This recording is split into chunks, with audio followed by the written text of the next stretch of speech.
You're listening to the Pace Radio Network here at paceradio.net. The views expressed by the individuals during this broadcast are their own opinions, and they may not be the same as those of their group or other organizations they may be involved with. All medical advice during our broadcast is not a medical opinion and should be checked with your medical physician.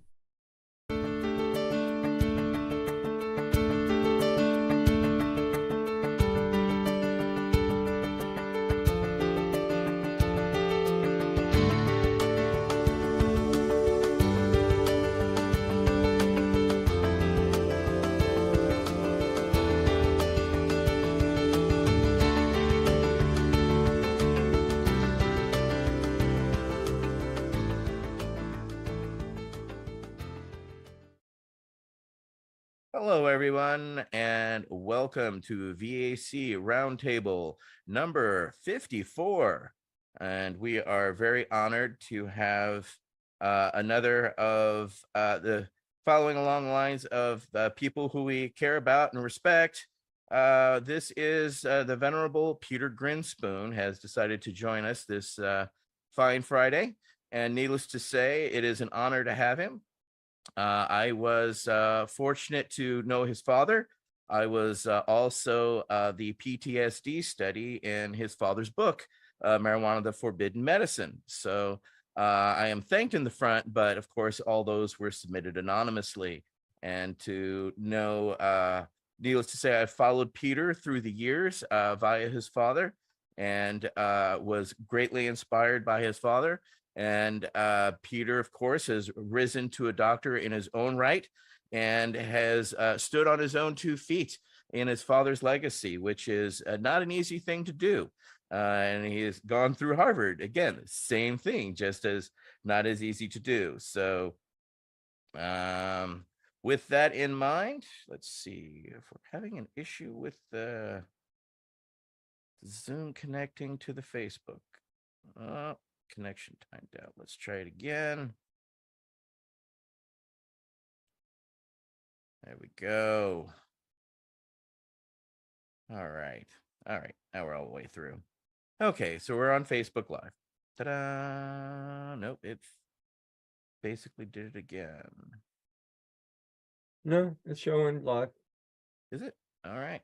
Let's see if we are, because it's giving me an error that that's not the case. It dropped. Yep. This is the second time we've had trouble with this out of like 54, so I guess it's pretty good track record, but Yeah, it's been recent that we've had trouble. Let's try it one more time.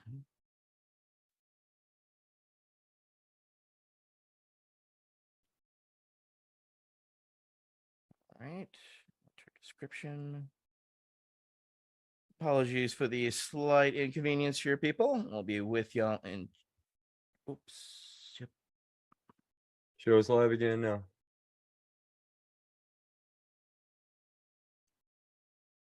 Let's see if it's going through. Redirect. Okay, it went to my personal one, not to the V.A.C. one. One moment while I cancel this stop live stream. And try this one more time, this time with more feeling. Third time's a charm. All right, rumor has it. Okay. Feel the love, feel the love. All right. Hardness for the technical difficulties that I know people are waiting for. And there we are. All right, so we're officially live now. Apologies. And so for my friends in the chat, here is the link directly for the Facebook if you want to share that around. So we're very thankful to have Peter Grinspoon. Of course, he is Dr. Grinspoon to many of the people of the world. And we're just going to start off getting right into the meat of things. Of course, you were born into the house of Lester Grinspoon to become a cannabis educator today. Can you give us some highlights of what got you to today, Peter? You're muted. You need to unmute There yourself. we go. I figured that out. Sure, it was definitely an unusual household to grow up in. It was a wonderful household to grow up in. You know, it was confusing as you were growing up as like a preteen and a teen because, you know, in the house we'd have all these cannabis advocates, cannabis users, cannabis like academics hanging around, smoking, talking, having these really inspiring, interesting conversations around the peace pipe, around the dinner table. And then we'd go to school and then be confronted with this anti-drug message. You know, cannabis makes you dumb, it makes you lazy, it makes you amotivational. And honestly, the people at home who were like using cannabis were so much more sort of engaged and interested and motivated and like actually trying to change the world and do something about the world's problems than the same policemen that kind of came in year after year with the DARE program to tell us that cannabis makes you dumb and amotivational. So I, at first, was very confused. Then as I got older, I realized they were like flat out lying to us about cannabis. And that's actually why the DARE program didn't work very well, because a lot of teenagers are smart and you don't lie to teenagers. It doesn't work at all. And then if you exaggerate about the cannabis, then you start talking about other drugs like alcohol, cocaine, heroin, methamphetamine. The whole message has gone out the window. I mean, once you've lost your credibility to the teenager, good luck getting it back. And so combine that with the fact that my brother Danny was suffering from childhood leukemia. And while he fought an unsuccessful battle against it, the cannabis really helped alleviate his symptoms and the symptoms of the chemotherapy. And, you know, there are a few things that are as impactful as witnessing the alleviation of suffering in a family member. So I knew from a young age, I was like 8 years old, that cannabis was a medicine for certain people under certain circumstances. So when I went through medical school, which I eventually did, I studied philosophy in school. Then I spent 5 years working for Greenpeace as an activist. And then I went back to med school. I was sort of immune to much of the nonsense that they teach us in medical school. They really still don't, but back then did a worse job of educating physicians about cannabis. So I was pretty, you know, not pro for everybody all the time for everything, but pro as this should be a tool in our toolbox. It should be legal. It should be accessible for people. And it should be one of the many things we could be allowed to use for pain, anxiety, insomnia, stuff like that, PTSD. So I was very interested in it from like day one of medical school. Thank you for sharing that and sharing your perspective. I know that's just a quick synopsis of things, but that's where we're going to start today. Next up will be Councilmember Michael Krause with our next question. Thank you, Etienne. It's so great to see you, Dr. Grinspoon, Peter. This question is about cannabis and using cannabis as an exit drug. And I think just before I ask the question, just for context, we definitely have military veterans in our ranks that are using cannabis as an exit drug, that their recommendation actually says, you know, that they're using it for that, to help them get off of addiction. You know, many to most of the military veterans are reducing the amount of pills that they need to take. And that's another aspect of it. But right now we're actually seeing a new improved drug warrior message from the Kevin Savetts of this world, saying the exact opposite, you know, doubling down on the reefer madness myths. And even though the National Academies of Science, I think, put a nail in it in 1999, they said there was nothing pharmacological about cannabis that would lead you to another drug. But anyway, the question is, you know, you speak openly about your addiction to opioids and about your cannabis use to get off of opioids. Can you give us a little bit from your perspective on that?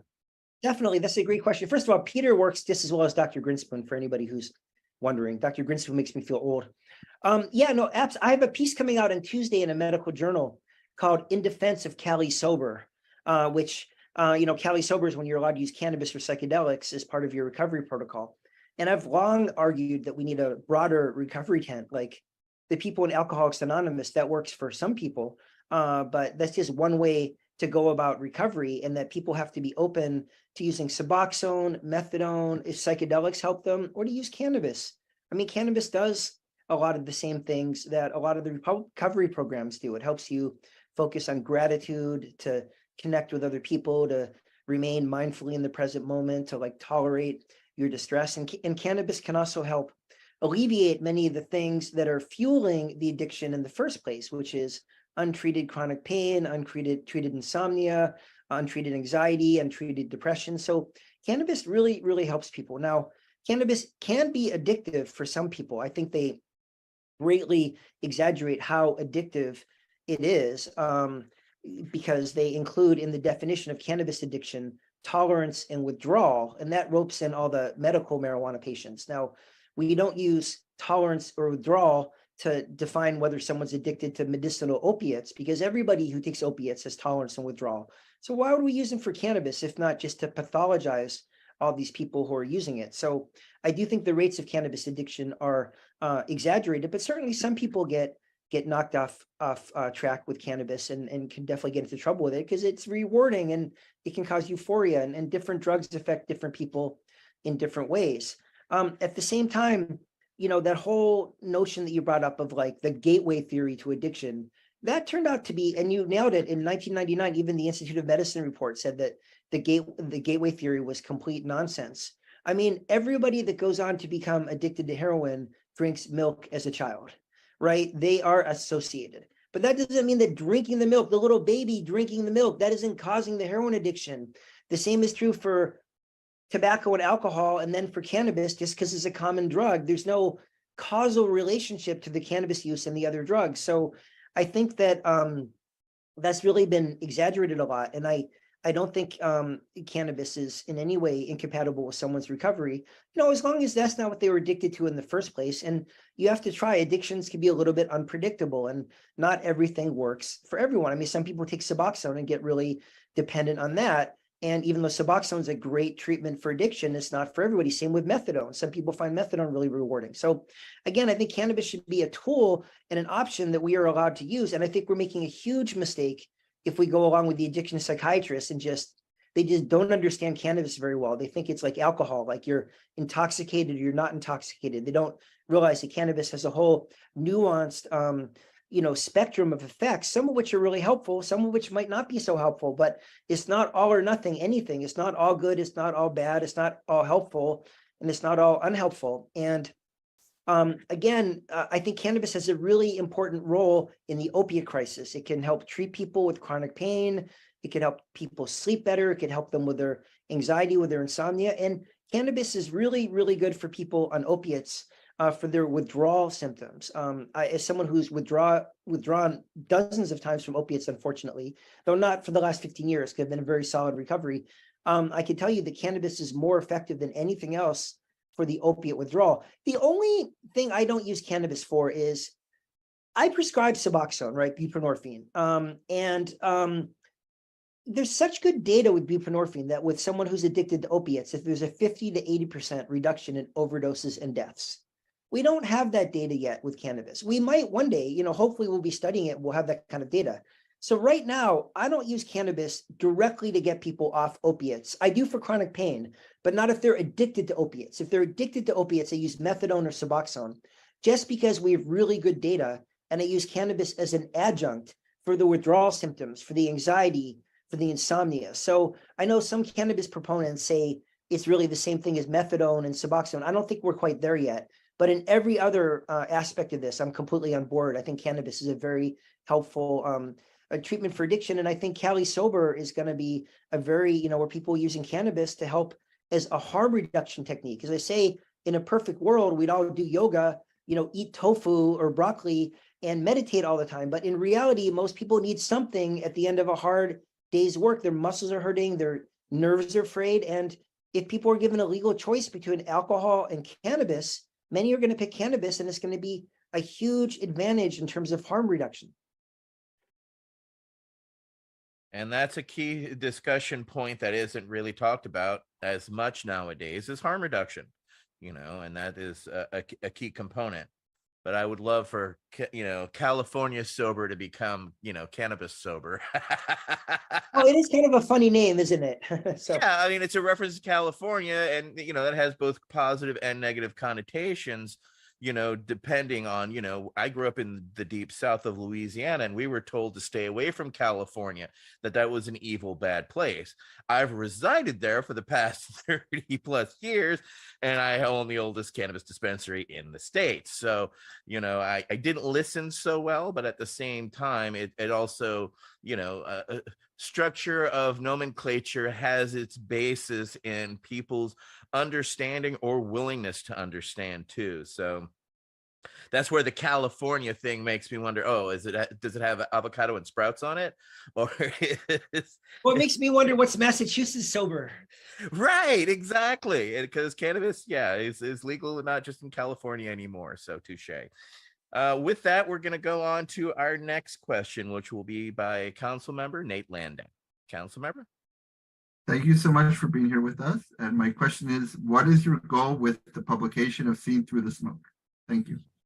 Well, thank you for that question. Seeing Through the Smoke, on one level, it was meant to be like the third part of a trilogy. My dad wrote Marijuana Reconsidered in 1971, and then he wrote Marijuana the Forbidden Medicine in 1993, which was perfect right before legalization in California in 1996 of medical.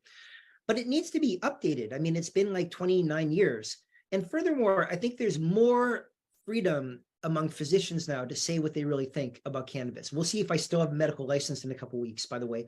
But at this moment, I think there's more freedom. So for example, the last chapter in the book, before I talk about some personal stuff with my brother and my dad, the last chapter in the book talks about recreational uses and not just the harms. I do talk about the harms. How bad is it for teens? How bad is it if you're pregnant? How bad is it before driving? I talk about the benefits. I use the latest science. What is the evidence for helping people with autism, for getting people off other addictions and so forth, for insomnia, for chronic pain. But I have a whole chapter on like how people use it, including myself. I talk about my own use, how people use it to appreciate their understanding and their enjoyment of like sex, creativity, spirituality, art. Connecting with other people. We have an epidemic of loneliness. I see this every single day as a primary care doctor. I work as my day job as a primary care doctor in an inner city clinic. And we just have this epidemic of loneliness. And some of these older patients were just making appointments to see me in the pandemic just to have someone to talk to. It was so sad. And, even though they only give us like 20 minutes to talk to people, I talk to them for like an hour. But then after that, I feel really guilty. I'd be getting behind and everybody would be mad at me. So I'd have to be like, look, I'm really sorry. I have to end the visit. And cannabis can help people with all this stuff. So I really felt like there was a lot of stuff my dad wasn't allowed to say just due to the constraints of his time. Now, my dad had no, problem saying what he wasn't supposed to say, but I think that, it sort of evolves. And now, but also what I wanted to address is that it's completely dysfunctional that in our society, we have two different views of cannabis. Depending on which activist, which veteran, which doctor, which scientist, which social worker you talk to, it sounds like you're talking about two different plants grown on different planets. And that's completely dysfunctional. It can't both be like the satanic weed and a cure-all for everything. There has to be some truth in the middle. So I was really trying to argue, seeing through the smoke, the perspective from both sides. I argue it from the people that are against cannabis, and I argue it from the people who are in favor of cannabis. And I really try to come up with as much common ground as possible. Surely we can agree about pain and insomnia, right? Surely we could agree that we don't know if it's safe in people who have like psychosis, like it can destabilize them. Certainly there's some areas we can agree on, and I'm just hoping that we could expand the areas that we can agree on, because it'll be so much more functional if we could all come to some meaningful agreement and have this be one less issue that we're all fighting about. The pro people are very pro and the anti people are really anti, but most people are sort of in between, and it's really confusing to them because one day they hear in the news helps with chronic pain, the next day they hear in the news causes schizophrenia, which it doesn't, by the way, but causes schizophrenia, and it's very confusing to people that don't know much about it. So I was just hoping to provide one book that goes over both sides. Obviously, I announced at the very beginning that I'm more pro than anti. It helped my dad, it helped my brother, it helped me, it helps a lot of my friends. So I admit where I'm coming from, but then I make the point that everybody has a bias in this issue. It's a really emotional issue for people, and that let's try to put aside our biases, and the people who are in favor of it should want to know the harms. Just like I'm not a big drinker, but I want to know what the harms are of alcohol, so then I could drink or not drink depending on, you make an informed decision. And people who are against it should want to know the benefits, because that's why everybody's using it and no one's telling their psychiatrist, because people are getting benefits. So I just think both sides would learn a lot from knowing where the other side's coming from, and that there is a lot of overlap we could have, and it's not all black or white thinking. The truth is very nuanced and in between. So I hope to flesh that out with all the different flashpoint issues around cannabis. Yeah, thank you for that. One of the things that we were proponents and have been the last 2 times we're up on Capitol Hill is we have a problem. Our veterans are, isolated in certain states, so there's a treatment by geography that is happening that shouldn't be taking place, that you touched on, but is a reality for many patients. And one reason why we're going to concentrate on states that do not have access for our veterans, because unfortunately it's still a patchwork of 10th Amendment out there, and we don't have a solid foothold for everyone yet. So that's one of the reasons we're working with other veterans, so that we can, affect change and stop this treatment by geography, so that we can have universal coverage for our veterans, which would be a nice start for us. And they do that in Canada, right? I mean, yes, absolutely. if we do it, why can't we do it? I mean, the treatment in Canada is the gold standard as far as we're concerned, because they have an actual disability rating, and if you're 100% disability rating, you get 3 grams per day of you choose your modality, and then you can order it on the app of your phone. And within 48 hours, the Canadian Postal Service mails it to you. So we're trying to actually put the American VHA and Canadian VHA together so that we could figure out how to get those people, talking, because that's a standard we would love to get, because we have that standard for our regular medications. If I want my Percocets or, my psych meds or anything else via the VA, they come via the mail. Whereas, it could be the same for cannabis, but we're still a far way away from that. But we think that discussion is very valid, because it would also take away the problem of that treatment by geography, because of the isolation here in California. We even have dry counties, cities, and areas. So it is very important to have access that is, not necessarily direct, local. So that is a key component that is still missing, and one we're working toward. Nor here nor there. Let's get to our next question, which will be Council Member Wade Laughter. Yes. First of all, Peter, it's hard for me to say that, because I know how hard you worked to get that doctor in front of your name. I also think it's spectacular that you're a second-generation cannabis person, an activist. I know second and third generation growers, but I think you're the first second-generation activist I know, and doctor. Long-winded way of getting to my question. I think one of the challenges for veterans as well as patients across this country is that doctors aren't really informed about the endocannabinoid system. Could you offer some guidance to all of us about how can we get medical schools to add to the already overcrowded curriculum something about the ECS, since it seems to play such an essential part in people's well-being?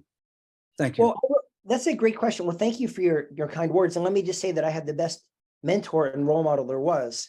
So I can't take all the credit for being who I am. But I wrote a piece for Harvard Health on the endocannabinoid system just about 6 months ago, which is good for doctors. People bring that into their doctors, or they can bring my book in to doctors that talks about the endocannabinoid system. But it's more complicated than just the endocannabinoid system. I mean, the endocannabinoid system is critical. It's the whole system of neurotransmitters and receptors that we all have in our brains. The endocannabinoid system is like 500 million years old. It like far predates human beings and cannabis use. Like all animals have an endocannabinoid system. We've been using cannabis for 5,000 to 10,000 years. The endocannabinoid system just sort of cannabis just sort of bootstraps onto our endocannabinoid system and like mimics it and gives us all these really good effects from it medicinally. So, but it far predates human beings, the endocannabinoid system. And it's nuts that we're not teaching it to doctors, like absolutely crazy. It is taught, according to a recent poll, in 13% of medical schools. Now, regardless of what you think of cannabis, if you're like pro, neutral, anti, if you think it's like the devil's lettuce and should be banned, like you should understand that endocannabinoid system so you understand the harms. You can't understand the harms or the benefits of cannabis if you have no idea how it works. Furthermore, the endocannabinoid system regulates so many other systems in our body. It regulates feeding, temperature, reproduction, fear, memory processing, appetite. That's why if you understand the endocannabinoid system, you understand how cannabis can do so many things at once for a patient. And if you don't understand the endocannabinoid system, it sounds just kind of like magical thinking. You know, like a patient with fibromyalgia, if you give them cannabis, it could help with numb their pain. It could help with their perception of the pain. Like, this isn't really bothering me that much, so I can do other things and engage in my life. It could help with their anticipatory fear of having pain. It could help with their anxiety, their insomnia. And the rating that always goes up is quality of life. The health-related quality of life always improves with medical cannabis versus these other pharmaceuticals that we use, none of which I'm against. I use all of these in my primary care practice. It's just a question of using the least toxic one for the right patient and having as many tools available in your toolbox to make the patients as comfortable as possible. And so it just doesn't make any sense for us not to teach the endocannabinoid system. I think younger doctors are pretty outraged that they're not teaching it. Medical students are outraged. And there's a lot of pressure on the medical schools to start teaching the endocannabinoid system. So I think that's happening and that's getting there. I mean, you know, in addition to the fact that they're teaching it in Israel, in Europe, in Canada, like in South America, all over the world, except in the US, like there's only so much drug war boneheadedness that we can get away with and not start to lose our medical credibility. So I think it's definitely getting there, but there's also just a lack of practical know-how about cannabis. First of all, there are different groups of doctors saying different things about cannabis. You know, the psychiatrist just came out with a paper recently saying that it shouldn't be used at all to treat anxiety, depression, or PTSD because there's no data. And, you know, that sort of like flies in the face of the millions of people that actually are using it for anxiety, depression, and for PTSD that they don't even see because they don't treat people for these things. They don't treat people with cannabis. I mean, what a doctor thinks of cannabis is a little bit dependent on their vantage point. So, for example, like the oncologists are all in favor of it because they see their patients getting better on chemotherapy. Whereas like the pediatric psychiatrists who see the rare but very tragic train wrecks of when like a kid gets destabilized by cannabis or their psychosis gets worsened, they tend to get this over exaggerated notion of how harmful it is. And the truth is it has harms and benefits, but doctors need, no matter what they think, to be able to create a climate where patients can speak comfortably with them, not just about cannabis, but about all the drugs. I mean, if more people could speak about opiates with their doctors without fear of judgment and shame, less people would be overdosing on fentanyl. So I think the doctors have a real obligation to create a climate, regardless of what their personal feelings are, to make it so that patients feel very comfortable talking about cannabis and about other drug use. And then finally, the irony is that as a medical cannabis doctor, I'm a primary care doctor, a general doctor for adults. It makes my life so much easier to have cannabis because I can treat insomnia, anxiety, depression, chronic pain, some of the most actually difficult things to treat as a primary care doctor. And the alternatives are awful. The non-steroidals, that give you heart attacks and ulcers and destroy your kidneys, or the opiates we don't even have to talk about. You know, there aren't good options, for example, for chronic pain or for sleep. So if you can offer people a relatively non-toxic, plant-based, natural medication that can help them alleviate their suffering with less of the side effects than many of the pharmaceuticals, doctors are going to start adopting this once they realize how much easier it makes their lives and how much better it makes the lives of their patients. Absolutely. We actually asked the world body about the endocannabinoid system at the 66 C&D a few months ago. And to our surprise, they know what it is and they're aware of it. So we know that Kevin Sabet has been up there spreading his shenanigans. So it was nice to see that the education is also at the highest levels of government. So, but it still hasn't filtered down to all the doctors yet. So thank you for that. You wonder if he really believes what he says is the funny part, but that's a whole nother conversation. That's a whole other thing, you know, but we won't get into that. I just put my blog in the endocannabinoid system in the chat if anybody's interested. Thank you. Very appreciate that. Our next question will be Councilmember Alex Popoff. Councilmember. Hello. Thank you, Peter. It is also hard for me to call you solely by your first name, but I'll honor the request. Thanks again for joining us. And you kind of touched on this question already regarding harm reduction and how you view cannabis as an alternative harm reduction herbal/drug. And what I was going to say is I've personally at the VA been told that I need to reduce cannabis to 0.3 grams or I won't be able to get certain testing and things, not benefits, but and then at the same time, I received messages from fellow veterans asking on behalf of other veterans, hey, what's going to happen? My doctor said they're going to cut off my opioids if I test positive for THC. And we have council members like Member Crowitz that worked hard on changing these policies, and several members in this group that know that that is not supposed to happen. And these doctors don't even understand that it could take up to 3 months for a urinalysis to test clear of THC under certain circumstance.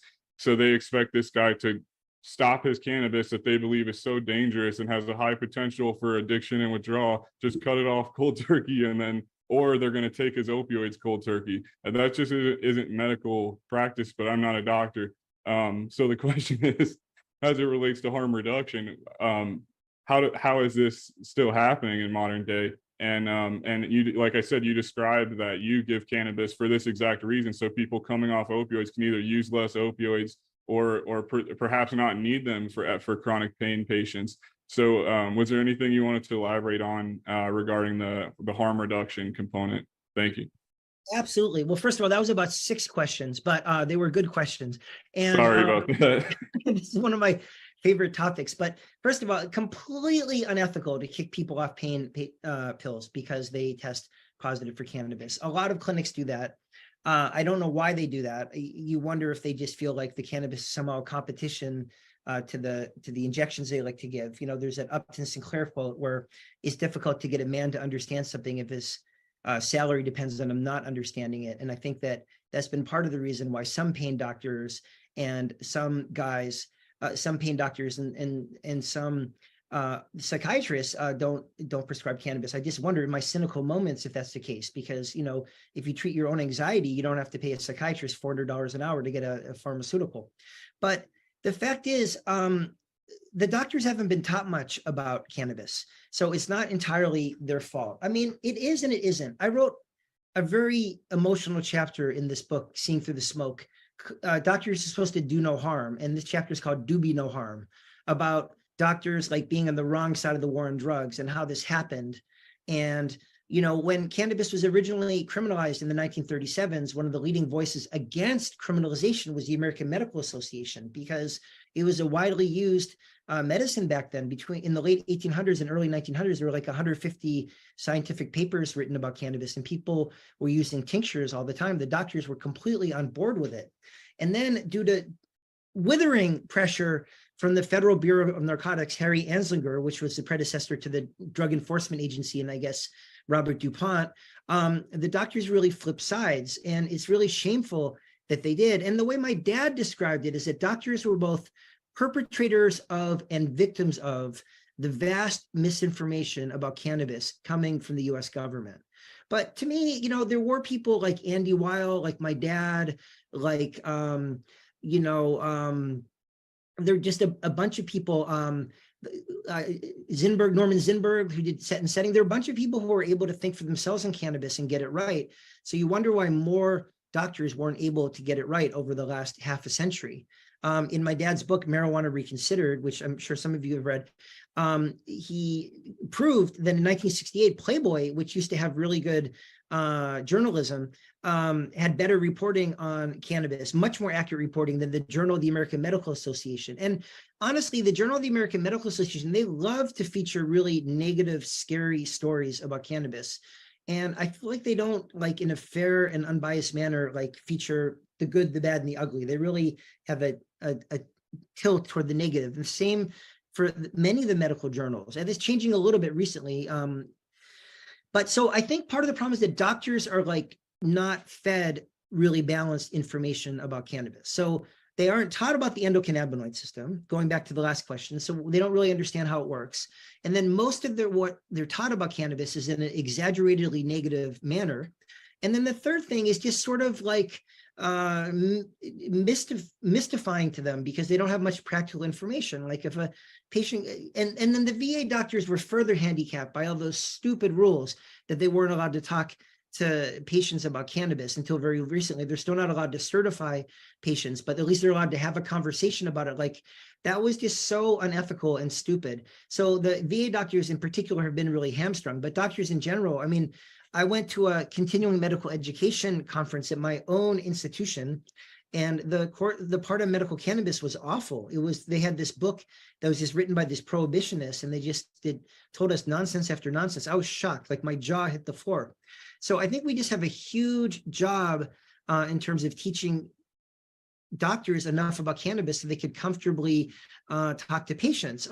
That doesn't mean they have to be huge zealots. They have to be advocates. That doesn't mean that they have to recommend it, but they have to be able to have a reasonable, adult, mature, and non-stigmatizing conversation with their patients. So I feel so bad when I hear these stories and that people are getting kicked out of pain clinics or denied their service benefits for cannabis use. And in reality, cannabis helps so many vets, and it would save the Veterans Administration so much money on these other pharmaceuticals like gabapentin that don't work as well and cost so much more, that if they had any brain whatsoever, they'd be embracing cannabis with both arms.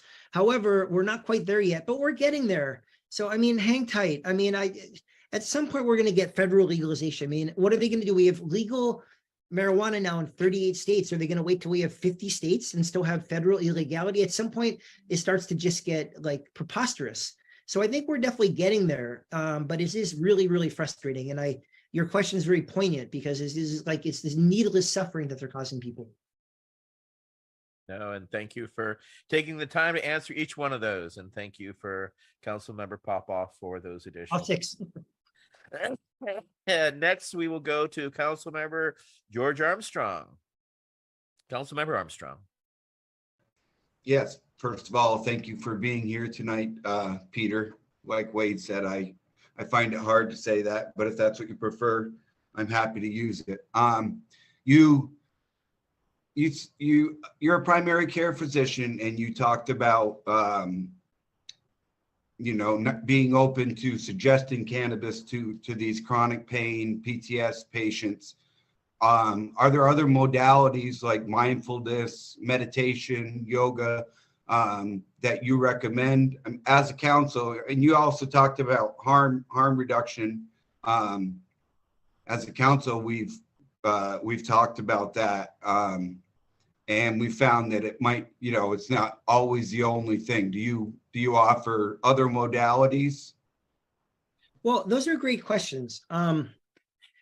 First of all, in addition to being a doctor, I'm a certified health and wellness coach. So I incorporate a lot of that stuff in my practice. The doctors were burning out so quickly that they trained a bunch of us in my hospital to become certified health coaches. And I jumped at the chance. And I help people a lot with, imposter syndrome and procrastination and burnout and like the moral injury of like trying to provide good care to people in a system that's slowly collapsing. And I give a talk too. It's interesting at the Mind Body Center on mindfulness and recovery from addiction. I think mindfulness is really a critical component to all of this. And that's something that ironically the cannabis helps people with so much. Now, I incorporate a lot of the coaching techniques into my primary care practice. I think that no matter what you're fighting, if you're fighting insomnia, if you're fighting chronic pain, if you're fighting, chemotherapy, fighting cancer, if you're fighting trauma, I think that you could set yourself up for success with healthy habits. If you eat healthy, if you get enough sleep, if you stay hydrated, if you exercise, you're just calmer, more mindful, more present during the day. And then whatever else you're contending with is a lot easier. So then if you use cannabis or use something to sleep or use something for pain, that will work better because you set yourself up for success. So, I just don't get why people are in such different warring camps. Like there's Western medicine and there's Eastern medicine. Like, why can't they complement each other? Like for some things, the pharmaceuticals are really good. And for something, mindfulness, meditation, perhaps acupuncture are really good for. I think we should be open to all of these things. And that by using the wisdom of all these different ancient healing traditions, we can do a much better job than if we bunker ourselves in just one in like one school of thought or another. So I've never understood why people are so hostile to other ways of looking at things. I mean, at the end of the day, if it helps the patient, that's great. And how is meditation or being mindful or being connected to the present or listening to people or practicing gratitude, how could that possibly hurt anything? How could that possibly do anything but make your situation better, regardless of what your situation is? So I'm a huge believer in like positive thinking and in healthy habits. I think that really helps. But, you know, if someone needs Percocet or they need some morphine or, you know, they need a heavy duty club for their slip disc, I'm happy to do that as well. So again, I just think we pick and choose, and we do a much better job if we're open-minded to all the different modalities so that we have more options, more tools in our toolbox. Thank you for that as well. Needless to say, we'll go on to Council Member Al Byrne. Council Member. Well, Dr. Grinspoon, thank you so much for accepting my invitation to speak to us tonight on behalf of for the V.A.C. I do personally appreciate it. Thank you. I'd like to, before I ask my question, I've got one thing I'd like to say to the audience. Regardless of what you've heard here, if you're a veteran and you use cannabis, you will not be denied any benefits. You won't be, and you will be not denied treatment in any BHA facility. And if you are, then you need to call one of us, any one of us, and we'll get it taken care of. But you're not going to leave. I just want, because the stories we hear, no benefit loss, nothing. And then Peter, on a personal level, you know, I worked with your dad many times, respected him greatly, all the way back to, gosh, I think I met your father first about 1990 when I was running Normal. And he was very instrumental in helping me and others get the medical cannabis issue off the ground floor, very instrumental. But, you know, I just want to point out to you, you probably got this, but when you talk about Norman Zinberg, your dad, Todd McArear, these guys were all psychiatrists. And they took, I watched this go down. They took a heavy, heavy beating from their peer group. You know, it's sort of an aside here, but I was sort of like, wow, that isn't good. But anyway, your father again, Lester, I admired him greatly. We had a good time together many times. I expect that his influence on you was terrific. I expect you sort of indicated that, yeah, you sat around the dining table with some really smart people. And I just want to say, it was so nice of you to bring your mother on. She looks terrific. I have always admired her because I know that your dad wrote the book, but it was your mother that instigated. We'll get to that, but your mother did so thank you for bringing her. So anyway, the question is, did your dad have anything to do with going into cannabis? I think it's obvious, but we got to ask that question. Thank you. Did he have anything to do with my brother using cannabis, or no, with you getting into cannabis? Oh, with me getting into well, indirectly, absolutely. I mean, of course, you know, he made it like the forbidden fruit at home, so we started smoking at a very early age because we weren't allowed to. But that's true for all teenagers. And they certainly made it look really fun. Honestly, like the dreary anti-drug message we get at school, you know, contrasted with like just all the humor and joking and like animated conversation and kindness that I'd see along with the peace pipe. I mean, I came to associate the smell of cannabis with like healing because of my brother, and with like, you know, good humor and laughter, not with like these morbid, you know, whatever car crashes or syringes or whatever they showed us in middle school. So he certainly, you know, made me very interested in it, made it seem fun. And, you know, I think that among other things, he had a lot of intellectual integrity. And I really got to watch his journey he really started off writing Marijuana Reconsidered with the mind frame, like his contemporaries. What are these crazy young people doing smoking all this cannabis? They're probably hurting themselves. I'm going to research it and I'm going to write a book about it. And then when he thought for himself and did a deep dive, he realized that actually, it does have its harms, like everything else does, but the harms of criminalization are much worse than the harms of like actually using cannabis. So why on earth would it be criminalized? And you're absolutely right that he got so much crap from his colleagues. I've been writing actually a series of newsletters about my dad. The first one was about Carl Sagan. The second one was about John Lennon. The third one was about this crazy trip he took to Kuala Lumpur for this guy, Kerry Wiley, who was sentenced to death for medical cannabis use. And my dad and Ramsey Clark got him off the hook. The fourth one, which is in process, which I'm writing as we speak, is about the crap that he got. The subtitle is, what does Richard Nixon and Harvard Medical School have in common? Because they were the two ones that really went after my dad. I might not really be able to call it that because I'm at Harvard and I don't want to get fired right away. I mean, I don't mind that much, but I'll try not to. But it's really incredible, like, some of the things he had sent that I have, like, you dirty Jew, you're just doing this to weaken the white Christian nation, or, Richard Nixon called him a clown and said, what's wrong with all the psychiatrists? They want to legalize marijuana. They're all Jewish. And then, the whole campaign, my dad, he published 180 scientific papers and wrote 11 books. And now his books are really, really good. He was a great writer, and he was never fully promoted to professor at Harvard.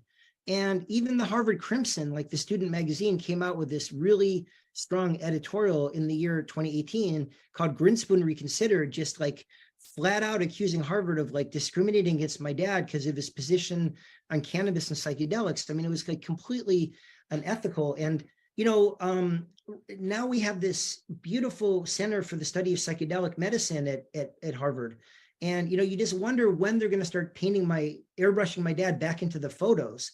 It'd be really interesting to see. But, that wasn't really what he was about. He wasn't really about the acclaim. And he didn't really care that much that Harvard was. But it was really, I have some very disrespectful letters that I'm going to be publishing next month about how they told him not to talk about marijuana at Mass Mental Health Center, where he worked for 50 years, because that was personal business. And it's like, he just wrote a book about it. Like, why would he not be allowed to talk about it at his office? Like, I'd love for them to try to tell me not to talk about it. Like, they just don't do that anymore. And the first time he met this guy, Joseph Coyle, I have this letter too.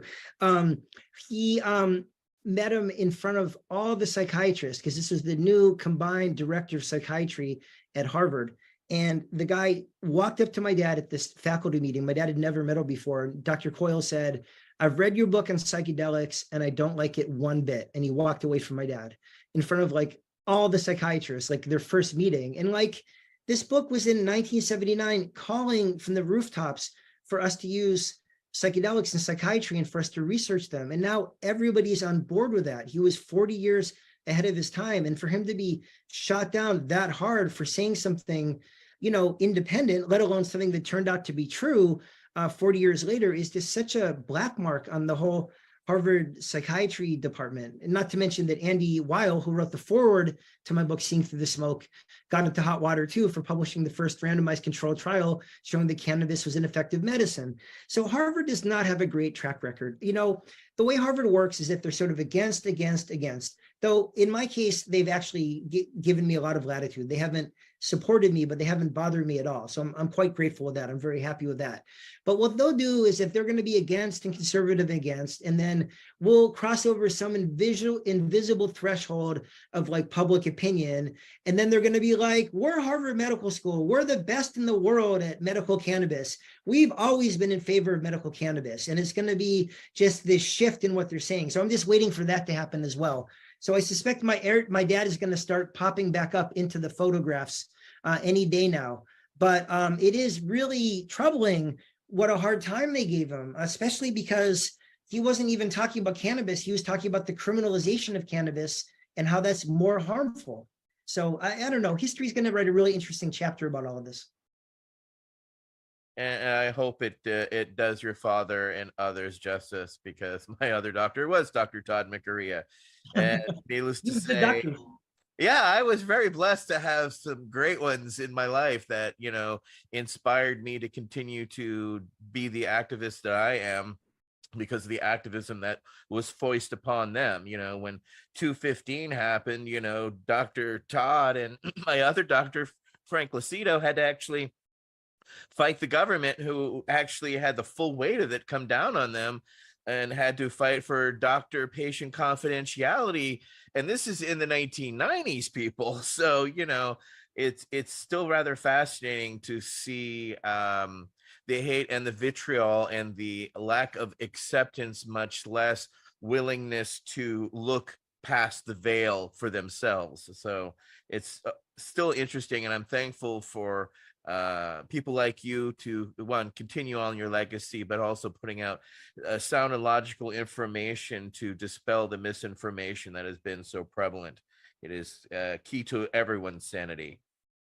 And with that, I will go to the venerable Michael Green for our next question. I think venerable is probably an overstatement. I've got a buzz on. I hate to do this. And so many thoughts in my mind. This has been a fabulous, incredible presentation. I like your perspective, looking for balance, Doctor. And all right, I'll call you Peter. I wanted to also thank you for sending me those book plates. Your book went over very well at the V.A.C. People were receptive. Almost everything that's been touched on this evening, the conversation shows up at least in the first 65 pages of the book. As I get deeper into it, I'm really appreciating this. Sounds like well-balanced, well thought out. There's somebody that's honest with themselves about what their prejudices and biases are. Canatopians, reefer pessimists. I love the phraseology. A moment ago, I think if I got this right, you said something was immoral and ridiculous. I don't know. I think I'm misquoting what I thought I heard. I put onto it, but basically translated in my mind, it's immoral. The prohibition is immoral. Rationality has to come out, and hopefully we are close to collectively accepting some kind of truth about the reality of what this natural plant medicine does for us. I'm going to have a question later, follow up on the cost of cannabis confusion, but to personalize this, so this thing reads partially autobiographical, and then it reads like nonfiction, and then there's, that it needs to be, but the exposition is really good. But to bring it back to home, and Al touched on this, and Al, thank you for the public service announcements for the veterans and our benefits, our availability is, question arises. So what transpired in your household? As I read it in the prologue, so it's right on the first page. You get into what is, you touch on the outside of what's happening in your household, that dynamic as your parents are having this discussion. Your mother, so apparently your parents had some long discussion. How much that you actually heard, I don't know, or heard later, but your brother has leukemia, he was ill. If I got this right, you're one of 3 brothers, or just the 2 of you? 3. Right? There are 3. And, 3 now. Yeah. And just what that might have been like. And then she goes out and reaches out to your brother's friend, Mark, to try to score for Danny and brings it home. And then I wasn't clear if Danny already had a pipe with some weed in it, or if this was, hey, I got some stash. So just how that felt, what the human dynamic of that was in your household, because you actually came to cannabis, your parents apparently pretty rationally. We want to hear the dynamic. Well, it was amazing what a difference it made. I mean, having a brother dying of cancer isn't that much fun, especially if they're on chemotherapy and they're lying in bed all the time. And then the cannabis really enabled my brother Danny to, when he wasn't using the cannabis, he'd be lying in his bed, or before they tried the cannabis, with a towel over his head and with a bucket by the bed and just throwing up for days after the chemotherapy. And then when he used the cannabis, he'd be able to he wouldn't feel great all the time. He wouldn't feel perfect, but he'd be able to eat and be able to hold down food and be able to maintain his weight. And he'd be downstairs strumming on his Fender Stratocaster, and he'd be playing with his little brothers. He was a really creative and engaged older brother. He'd always be inventing these homemade board games for us to play. And it just made such a difference to us to have our brother back. And, sort of make the analogy, when my dad was undergoing end-of-life care, we used a lot of cannabinoids instead of opiates, because he had, he had some pain, he had some cancers, and he had some pain. He was 92. He lived a very long life. And, I don't think there's anything sad about someone dying at age 92 after a long life if they're not suffering. I mean, that's just the life cycle. But I think in end-of-life care, they use so many opiates, and that the person's just so, zonked out on these opiates. I mean, in addition, opiates make you itchy and constipated and really spaced out, and they make you fall. And my dad was so much more participatory and engaged in life for the last 6 to 8 months that we were using heavy duty cannabinoids. Of course, with my dad, as many of you know, you didn't have to like twist his arm to get him to use cannabinoids. He was very willing and able along those lines. But, it was really amazing. The night before he died, we had a birthday party, a Zoom for him, his 92nd birthday party with all of his kids and his grandkids. Of course, the night before he died, we didn't know that it was the night before he died, but he was participating, and he even made a joke. And if you were on dose after dose after dose of morphine, he wouldn't have been engaged with us at all for like the last couple of weeks. I mean, I've seen this thousands of times over in end-of-life care just by being a doctor. And I would say the same is true with my brother Danny. He had so much better a quality of life. And so many of the memories that I have are from the last 6 to 8 months, because, I was a little kid that I wouldn't have had if we didn't have cannabis. So I just think it's all about quality of life as opposed to quantity. And if you can improve someone's quality of life, that is a gift that is worth cherishing. And I think that's really the dynamic, was relief and gratitude and sort of surprise, I think, on the part of my family, because it had been so stigmatized against. And, this was like in the early 1970s when it was very polemicized. Just the use of cannabis was demonized. And so I think the surprise that the whole edifice of government nonsense about cannabis was completely not true, not sort of partially not true, but completely not true. So there were a lot of different dynamics, but I'm certainly happy that my brother was able to experience that relief, and that I was able to witness it, so that I'd have a slightly different perspective on this than other doctors, and I'd be able to bring it into my medical practice. So I feel very grateful for all of that. How did If she? you would not, If you how could, about your mother's role in this? yes. I think that's where the heart of the question I meant to ask, intended to ask. Just, we perceive her as being very brave, and that was courageous. So, but also, craziness given the times and everything. If you were able to describe any of that or share it. My dad became less rule abiding as he got older. But he definitely was a rule abiding psychiatrist when he was younger. And I just wonder if it was easier for my mom to break that kind of taboo than it was for my dad, because it was, my dad came from nothing. He was dirt poor. He didn't even have a high school diploma. He never graduated from high school, and he made it through college on scholarship, and he made it through medical school on scholarship. I mean, he grew up dirt poor, and being a doctor really meant a lot to him because he was so self-made that I wonder if it was difficult for him to violate that taboo and break the law. Again, when later in life, he couldn't give a shit. He was waiting for the feds to come after him so that he could make a big case in the court of public opinion and just demolish them on cannabis later on. But earlier, in his 40s and 50s, when my brother Daniel was sick, probably in his 40s. And I think my mom was just sort of overwhelmed by sort of just the compassion as a mom and the grief at seeing your son suffering, that overrode any consideration. Am I breaking the law? Might I get in trouble? It wasn't even close. So I think it was an easier decision for her. I'd have to ask her, but I think just because my dad, had so much invested in being the doctor and the member of the family who was educated and who got all those scholarships and is doing well for the family, I think it was easier for her to actually break the law and to procure the cannabis.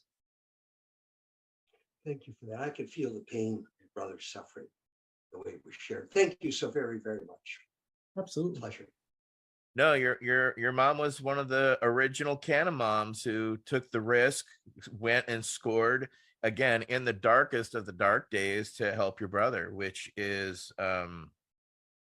humbling by all measures. And fortunately, your father was acceptance, because I've also heard of parents who their spouse does not agree with the methodology of and your brother was very fortunate to have two supportive parents as well as access to good cannabis. So, I mean, it's a not necessarily a happy series of accidents, but how did she learn that? I mean, how did she go score that? I mean, how did she know to go score it? Was it, did she have to go to an alley? Was it just from a friend? I mean, can you describe that for us?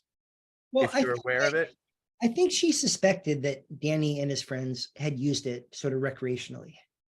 So I think she made an educated guess that if she asked his friend Mark, she would be able to score some. And when she did ask Mark, apparently she told me he looked like he was like gonna blow up. He was so stressed out. And he's like, I wouldn't know anything about that, Mrs. Grinspoon. And then Danny came home later that night and said, guess what, Mom? I have a pipe with some grass in it in my pocket. So Mark's understanding of how sick Danny was and love for Danny as a friend overrode any feeling that he would get in trouble or concern that he got in trouble. And of course, he must have known that my mom was pretty desperate to be snooping around the high school, playground asking for something which is obviously in any other circumstance would be pretty inappropriate. My mom's pretty mild mannered and rule abiding either. She's not like a biker chick. She's like pretty rule abiding in her 92 years of age. So I'm sure it was difficult for her and difficult for him, but it's a case study in people putting aside their discomfort for the greater good of someone that they love. And it is really a beautiful story in that sense. Yeah, that's beyond humbling, and had to be some special, beautiful, yet tragic to watch all at the same time. So thank you for being raw and sharing with us, honestly during that. So Peter, you've treated patients and you've read a lot of research regarding the plant. Can you share the top 3 conditions that you believe cannabis has the most potential to treat?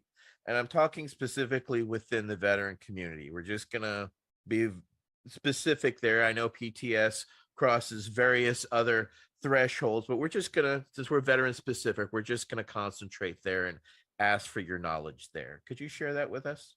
Absolutely. Number 1 is chronic pain for veterans and for everybody else. Americans are getting older. They're getting portlier. Their knees, their hips, their backs are giving out. And as I mentioned earlier, the options for chronic pain are really unsatisfactory. The nonsteroidals are very dangerous. Your ibuprofen, your Motrin, your Naprosyn, your Aleve, your diclofenac. They don't give you a heart attack. Like 10,000 people a year die from a heart attack from these medications. And they don't give you a bleeding ulcer. They slowly kill your kidneys. I see so many people with kidney damage in their 60s, 70s, 80s. And that's a really big deal if you start harming your kidneys. And then nobody wants to be on opiates, and Tylenol doesn't do anything. So cannabis is like the obvious treatment for like these millions of people in chronic pain. And I know veterans, I did a rotation at the Veterans Hospital in medical school, and I did a rotation for the Veterans Hospital in residency. And a close friend of mine is actually a neurologist at a Veterans Hospital. I talk to him a lot. He's a memory specialist. And I know that chronic pain is just a huge issue in the veteran population. And they have these guidelines for using medical cannabis, and they're begrudgingly starting to put medical cannabis in them. And the American Medical Association still uses like these derogatory quotation marks around medical marijuana, like it's not really a treatment. But in reality, if we used medical marijuana right after the Tylenol didn't work, before many of the nonsteroidals, we protect millions of people's kidneys.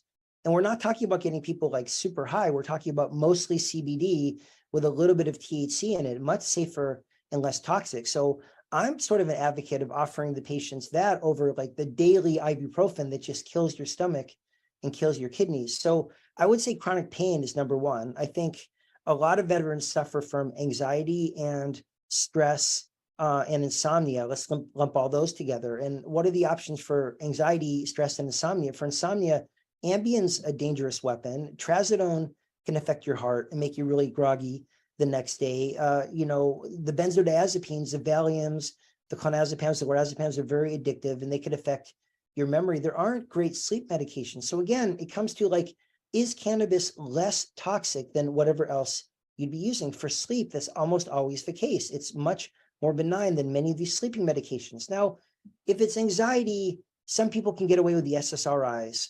the psychedelics are incredibly interesting in this regard too, but that's not really what we're talking about tonight. But I think there's going to be incredible potential for anxiety and depression and I want to say the new, but really the old psychedelic treatments that are now being newly reaccepted. But I really think that, I have some vets on SSRIs, but I have another vet who, well, the third one is obviously PTSD. You can't really, PTSD is where there's the greatest chasm, the greatest gulf between the psychiatrists who think it makes everything worse, and the veterans who thinks it really helps them with their PTSD. And it's just astounding. This goes back to what I was talking about earlier. It sounds like two different plants grown on different planets under different suns. When you're talking about cannabis PTSD, when you're hearing a veteran talk, and when you're hearing, for example, an addiction psychiatrist talk. And the addiction psychiatrists don't treat people with PTSD with cannabis. So I don't know how they'd know whether it helps or hurts or works or doesn't work. And they tend to only read the negative literature, not the positive literature. So I don't think they're the most balanced people on this issue, which doesn't mean that it works, but it means that we need to at least listen. My dad said, I believe it was in Marijuana, the Forbidden Medicine.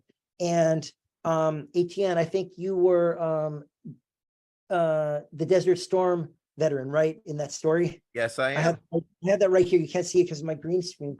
My dad said in Marijuana, the Forbidden Medicine, in the absence of like clear-cut data, because we don't have good data that anything works for PTSD, to be honest. Prazosin, what does that do? Nothing. We could help people with sleep with Ambien. We could help people with the anxiety with the benzodiazepines, but there's no good treatment for PTSD. And my dad said in the absence of really good data, we could do something very radical that doctors used to do a lot more often, which is listen to and trust our patients. So, I sort of go back to that school with PTSD. If like one veteran says it's helping my PTSD, I think, oh, that's kind of curious. That's like hypothesis generating. But if 1 million people are saying the same thing, that's where there's smoke, there's usually fire. So I've had really good experience. I have one veteran, for example, in particular, that has done well. He was taking 6 shots of vodka twice a day just to calm his intrusive memories and nightmares. And he was like hiding out in his house. And now we have him on like a small puff or two twice a day from his vape pen. And he's not only is he not drinking and his liver tests have normalized, but he's also like going out to the vet center and going fishing with his buddies and hanging out and socializing. And he has a community again. And he's got his entire life back. And none of that would be possible if you were still like drowning his misery in vodka, as opposed to engaging and confronting his demons with the cannabis. And he's just doing so well. It's hard for me to imagine that they're so closed-minded against it. So that was to make a short question long, but I would say the main ones are chronic pain, definitely insomnia and anxiety, and PTSD. Thank you for that, as well as your explanation. Oh, can I just add one more thing? Like as veterans get older, they get MS, they get Parkinson's, they get dementia-related behavior problems, they get Huntington. There are a million other diseases that, and fibromyalgia, and female vets get endometriosis and, menopausal syndrome. So just the normal things that everybody gets, that you also get if you're a vet, cannabis is very helpful too as well. So it needs to be broadly available, not just tailored for a few of these indications, because we all get older and we all succumb to the same symptoms. Amen. I'd say testify. But yes, you are correct. And yes, we are always getting older. With that, we're going to go to Council Member Michael Krawitz to go to our next question. Thank you so much, Peter. Before I go to the next question, I want to thank you from the bottom of my heart for your last answer. The work that we did in adding cannabis, adding post-traumatic stress as a qualifying condition to cannabis, I guess, raised the ire of the American Psychiatric Association. We didn't really face them when we were passing medical marijuana. I was a bit player, an activist working on Prop 215. I don't remember ever seeing them. But when we were working on adding post-traumatic stress as a qualifier, all of a sudden we were facing down the Psychiatric Association. And I found that to be the case, that they weren't really saying, hey, I've got a patient that had a problem, or that we were even seeing patients. It was always hypothetical based on, like you say, a critical reading of the most damning research, it seems like. So hearing you say it certainly confirms what I thought. but it means a whole lot more than me saying it, because I am, what am I, just a disgruntled vet trying to fight the entire American Psychiatric Association. So thank you for that. But the question is actually about the placebo effect. Before I say that, I thought it was fascinating in reading the literature, and you can correct me if I'm wrong, but I don't remember there being any placebo effect for nausea. So that having been said, the question is, we would like to know your thoughts on the placebo and nocebo effects, how they relate to cannabis and the endocannabinoid system, and how cannabinoids and opiates each have placebo and analgesic effects. Well, let's tackle the nocebo first. The nocebo is when there's a negative effect that that has to do with people's expectations as opposed to the actual effect of the drug. And I actually am a little bit embarrassed to say that I was the victim of a nocebo effect. I was taking statin for my cholesterol, and I always thought the muscle aches were because of the statin that I was taking. I was convinced. I took the statin and I would get muscle aches. And then I read a study where they did a placebo-controlled study, and like 80% of the time that people were getting muscle aches from statin, it was with the placebo, not even with the statin. Now that's the nocebo effect. That's a negative effect from a placebo. And then I said, holy shit, could this be me? And then I started taking my statin again, and I never got the muscle aches again. And it was all because they had put the idea that I was getting muscle aches in my mind. It was giving me a nocebo effect. So I actually think the nocebo effect is very real. And now I happily take a statin, not because I have super high cholesterol, because I like to eat whatever the fuck I want and not worry about it, which is just a very bad way that you do as a doctor. You just take pills to have your numbers look good.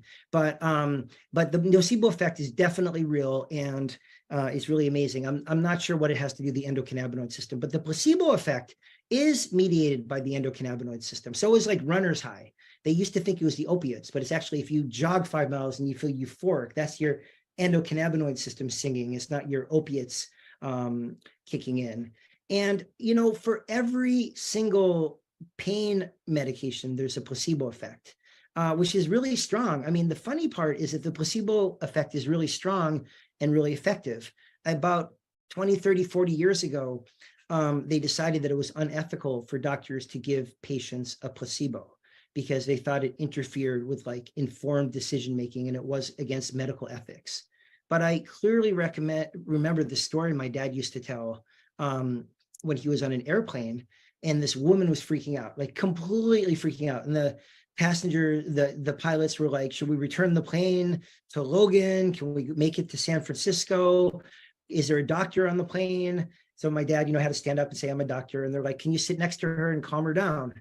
So my dad sat next to her and gave her a pill and said in his most authoritative psychiatric voice, this pill will make you feel calm and will fall asleep within 15 minutes. And he sat down next to her and gave her this pill, and she took the pill, and within 15 minutes, she was calm, she was asleep, she was snoozing away. They were allowed to land in San Francisco. There was no problem whatsoever.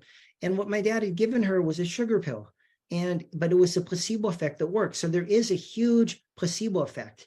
And I have very mixed feelings about the fact that we're not allowed to do that, because I really feel like I could help people say, if I give you this for your pain, you're going to feel better. In fact, that's what we do when we give people Tylenol all the time. We hope that their pain gets better because Tylenol doesn't do anything. But the fact is, all the pain studies have big placebo effects. These anti-cannabis researchers did a recent study that they showed that there was a huge placebo effect for many of the studies that showed the cannabis had a positive effect in controlling pain. And they're like, aha, cannabis doesn't do anything. It's just the placebo effect. But then, you look at the studies there's very little data that chronic opiates are effective for chronic pain. There's very little data that chronic non-steroidal, as deadly as they are effective for chronic pain. And I think the placebo effect is a very common effect that medications have, and it makes it very, very difficult to find out what one drug is doing versus the placebo. Now, cannabis and particularly psychedelics are very hard to blind. It's very hard to factor out the placebo effect. It's so funny, like they do these studies with psychedelics, and like 98% of patients guess that they've been given the placebo given the psychedelic as opposed to the placebo. Now, if I were given 125 micrograms of acid versus an inactive pill, I certainly would notice the difference. If like my face were melting off and the world were like breathing in and out, like obviously you're going to notice the difference if you're given a psychedelic or not. And I think that's also true for cannabis. Like most people can guess if there's a placebo or not. I mean, cannabis is psychoactive. Obviously, it gets people high for better or for worse. Many people enjoy it. Some people don't like it, but it has a big effect on you. So I think it's very difficult to factor out the placebo effect with studies of drugs that are psychoactive and have strong psychoactive effects. So I think it's going to be difficult to show definitively what's cannabis versus what's the placebo effect. But then again, cannabis does so many things at once. It helps numb the pain. It helps affect the part of your brain that says, this pain is bothering me. It helps the part of your brain that says the pain is a noxious sensation. So you're a fibromyalgia patient, you still feel your pain, or you're sciatica, you still feel your pain, but you can still do other stuff because it's not bothering you as much. It helps you with your anticipatory pain, anticipatory anxiety, and with your insomnia and your quality of life. So, and it's also anti-inflammatory, and pain and inflammation are two sides of the same coin.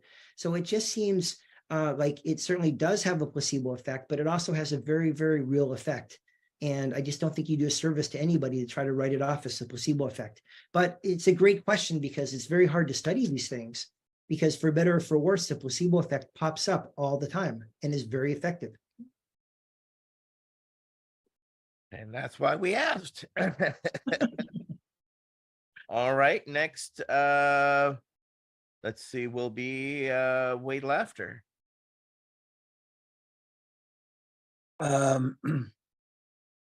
Well, I see that Michael Green just raised his hand. Oh, I apologize. Did you have a follow-up, Michael? I think so, unless I missed something. When you were talking about placebo in the book, it was so funny to read about how you try to do a blind study using cannabis and substituting placebo. If you could expound just a little bit on that, I think our audience would really enjoy that. Well, they realized that most people notice the difference if they're giving cannabis versus nothing. So, and you know, in these studies, when they're always trying to find harms of cannabis, they tend to give very high doses of cannabis. You know, they never give someone 5 milligrams of a gummy and say, can you drive? They always give them like 300 milligrams and, you know, watch them weave down the street. So it's very obvious if you're given a placebo versus the cannabis, because it's a healthy, respectable dose of cannabis. And, you know, so then the researchers like, hey, I wonder if we can, you know, make the not so obvious when we're giving cannabis. So they started giving people other medications that they thought were psychoactive in the same way that cannabis was, showing how little they understand about cannabis, proving definitively that none of these researchers have ever tried cannabis ever, like even in a past life, because they would give people Benadryl. Now, the difference between Benadryl, which makes you sleepy and feel like you've been hit by a mental sledgehammer and groggy and sort of, and cannabis where you're awake and your sensations are electric and your thoughts are humming along at top speed. So that didn't work. So then they tried giving people lorazepam, which is Ativan, which is basically Valium. And then Valium, you feel a little happy, you feel relaxed, you feel sleepy, you basically feel drunk, which is like the opposite of what cannabis does. Like certainly it can make you feel a little bit relaxed and a little bit euphoric, but not in the same way that Valium would. Like no cannabis user like in human history has confused Valium with cannabis. They're like nothing alike. And I just thought it was really funny how they did those things. They were thinking,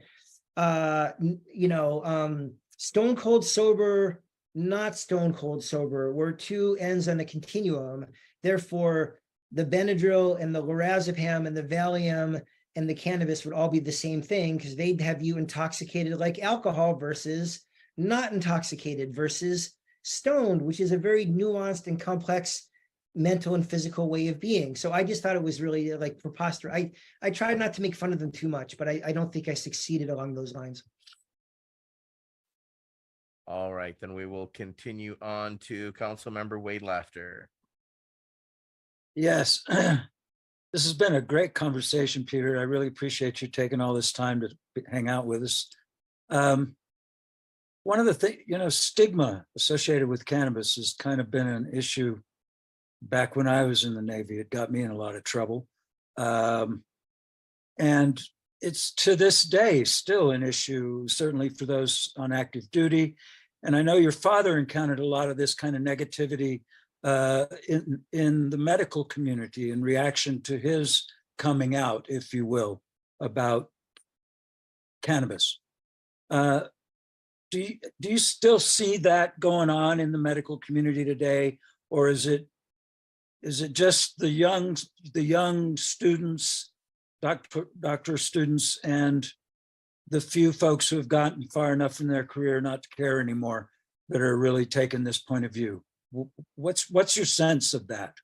Sorry for a confused question, but there you go. No, it's improving. And I would say about now, something like 2/3 of doctors believe cannabis is a safe and effective medicine, not 100%. They're following the patients, but they're not as far along as the patients, but they're definitely a lot better than they used to be. Now, the stigma, again, it depends a little bit on the vantage point of the physician. Very little stigma among the oncologists. They just see it helping their patients. Oncologists are nice people. They don't want their patients to suffer. Very little stigma. And again, the psychiatrists tend to, and some of the pain doctors have sort of painted themselves into this intellectual corner where they feel like they have to still be against it until the end of time. So there's more stigma on their part. It's definitely not gone though. I mean, it's really interesting. I spoke to about 280 psychiatrists about 2 months ago in New Jersey. And they specifically asked me, can you talk about some of the positives as well as some of the harms? Because the last 3 lectures we've had have just been about cannabis use disorder and how bad it is. And our psychiatrists, especially our younger psychiatrists, are really interested in what you are helping people with. So I gave a very balanced presentation. I started out with the harms, and then I went into the benefits. And, you know, this is grand rounds. Medical grand rounds is like a solemn occasion. Like nobody interrupts anybody. I was speaking for an hour, and then there were 30 minutes of questions. And 10 minutes before I ended, this elderly psychiatrist literally interrupted me and started shouting me down and saying that every single thing I was saying was a lie and that none of it was true and that nobody should listen to me. And then the younger psychiatrist started defending me, and I got a lot of really nice emails and a lot of discussion on social media about how inappropriate that was. But I couldn't believe it. This guy could not control himself. So yeah, the stigma among certain old school, I have diagnosed it as OFS, which I call old fart syndrome. I think there's definitely a component of that. And they just are having trouble adopting to like the new world that we're living in. But I think it's sort of dying out because so many more doctors are seeing it helping their patients, or they're using it themselves and they're having benefit themselves, or they're seeing it help a family member, a brother, a parent, a kid. The use in the elderly is doubling every couple of years. I mean, that's the highest, the most rapidly growing demographic is use in the elderly, and people are really seeing benefits. So I think these sort of hardcore stigmatized, like anti-cannabis is the devil's lettuce, I think that's all going by the wayside. But, you know, these things die slowly. And unfortunately, some of the patients have internalized the stigma too, either by reflecting back what their doctors think or just from all the nonsense they've been exposed to. So like, you know, it's a very different conversation if you ask someone, have you ever used medical cannabis before? And they're like, well, I used it in college and I had a good time and I never had a bad reaction. That's a pretty easy person to get started on medical cannabis. If they're 85 years old and they say, I've never used it before, ever, that's a much longer conversation, and you have to overcome their feeling that it's somehow bad or dirty or wrong or not the right thing to do. And it's so unnecessary. It just makes people feel bad and makes them hesitant to use something which could quite possibly be a much safer and more appropriate medication for them. So we have a long way to go, but generally it's getting better. I see it getting better every year.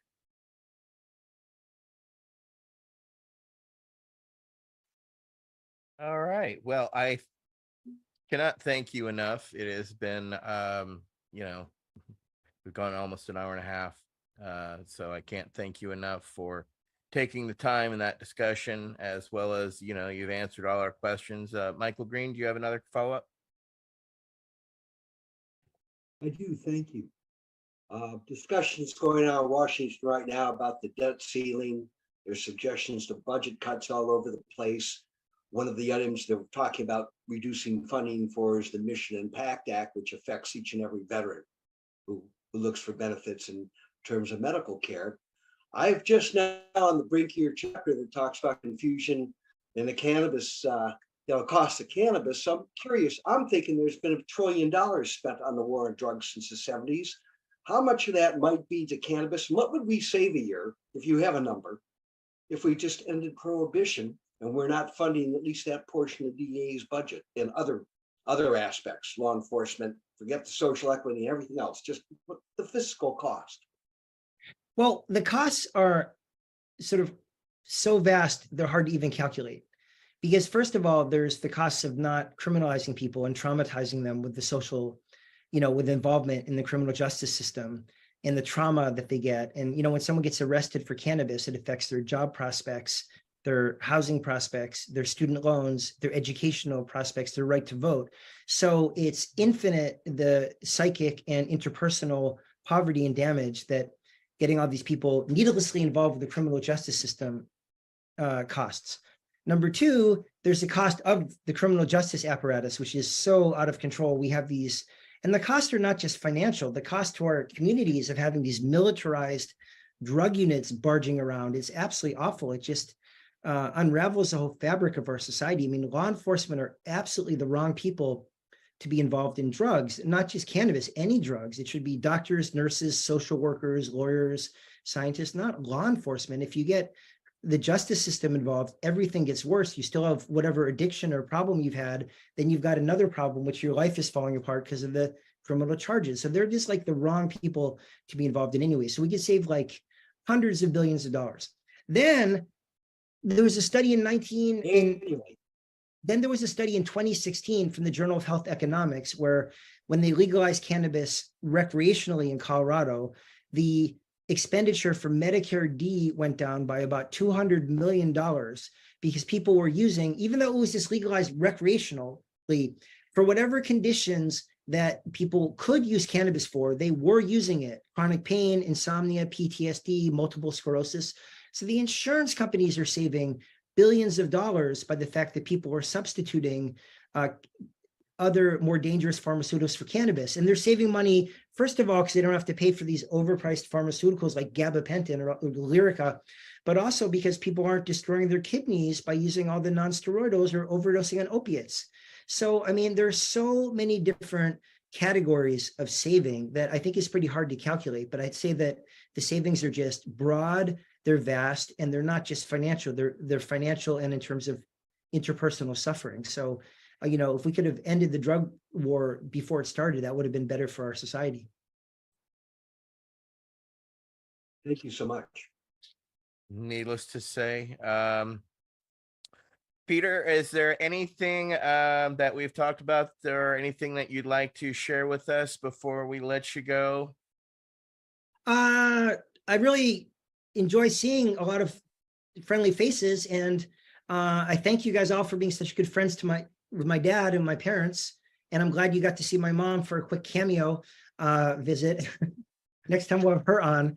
And, we had a big book party for my book on April 20th. And she spoke in front of like 200 people, completely calm and poised. It was just really amazing. I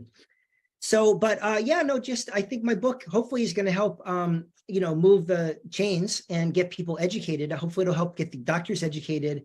And, it's really aiming for the middle. I think a lot of people agree with a lot of stuff we said, but we've got to reach our neighbors and our friends and get them all on board. So I'm just hoping to make an impact and to stop this senseless war on cannabis users. I mean, every single society has used psychoactive drugs to change their consciousness. And it's just so hypocritical how our society picks which are the good drugs, caffeine, alcohol, and tobacco, and which are the bad drugs like opiates and cannabis or cocaine. And they're just drugs. It's all about how we use them and if we use them responsibly. And again, law enforcement shouldn't be involved. And I'm just hoping to do my part in having us have more sensible and humane policies for people who use drugs, whether it be recreationally or medicinally. There's no reason for anybody to be stigmatized, criminalized, pathologized, or punished. So I just really appreciate the opportunity to chat with you guys tonight. Well, it's been an honor for all of us. And we would like to, I'd like to thank all of our members tonight for joining us. Wade Laughter, Michael Green, George Armstrong, Nate Landau, Alex Popoff, Al Byrne, Michael Crowitz, Mary Lynn Mathry, and the Venerable Brian Buckley. I am Etienne Fontan, and thank you, Peter Grinspoon, for joining us, the Venerable Dr. Peter Grinspoon. To those who don't know him, but he let us call him Peter. So thanks, Peter. With that in mind, we'll wrap up from our V.A.C. Roundtable number 54. We were away the last couple weeks because we were actually lobbying in Washington, D.C. So I want to thank Nate Landau, Michael Crowitz, Michael Green, Kendra Soul, for going out to Washington, D.C. and making it happen. So we'll carry on as we carry on, and we'll be back in 2 weeks with our next V.A.C. Roundtable number 55. So thank you again, everybody. You all have a great rest of your Memorial Day weekend, and we'll see you in 2 weeks. Hey, thanks, you guys. Bye-bye. The Veterans Action Council is a Pace Radio Network content provider.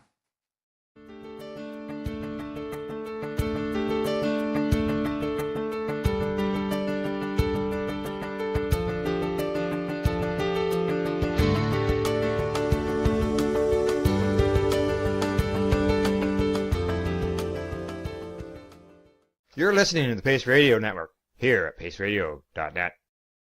The opinions of the individuals during this broadcast are their own, and may not be the opinions of their group or other organizations they may be involved with.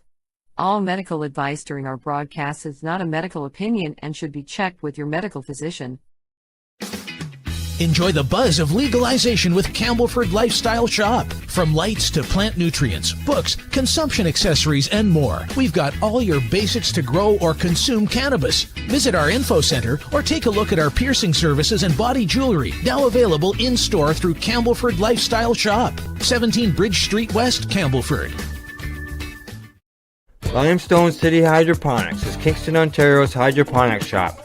Take your growing to the next level and create the optimal environment with a tent kit, or maximize your yield with an ebb and flow flood table kit. Either way, Limestone City Hydroponics has more sizes and options to fit your needs. Are you looking for the power of the sun that adapts to your budget? Then look no further, as they have professional grow lighting. They have indoor grow systems that are easy and cost effective, with many options to fit your living space and lifestyle. Cultivate your growing potential. We have everything you need to succeed. And if you can't make it to the store, they offer local delivery to the greater Kingston area. Remember, when you're looking for experts to help you grow, then look no further than the locally owned Limestone City Hydroponics, 105 Sunderland Drive in Kingston, Ontario. Call them at 613-548-0420. We are people advocating cannabis education here at Pace Radio.